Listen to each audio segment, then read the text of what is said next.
Now that we have an overview of the concept of evidence, you should also note that Section 3 of the BSA says that evidence may be given of facts in issue or relevant facts to prove or to disprove them. So the definitions of fact, facts in issue and relevant fact becomes important. Fact is defined under 2.1f, facts in issue under 2.1g and relevant fact under 2.1k. If you read through the definition of fact, you will see that anything can be a fact.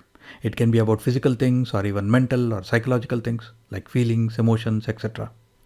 As I have mentioned earlier, from a legal perspective, a fact is just like any statement. It may be true or it may be false. So a fact has no legal value unless and until it is proven as true or proven as false, for which evidence is submitted. Now, facts in issue simply means the core issue that the specific court proceedings are all about. In our phone theft case example, the fact in issue was that Mr. Y stole Mr. X's phone.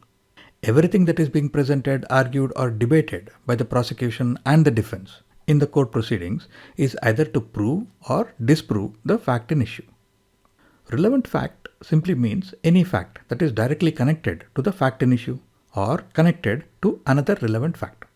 In essence, a relevant fact is anything that is directly or indirectly helping in proving or disproving the fact in issue.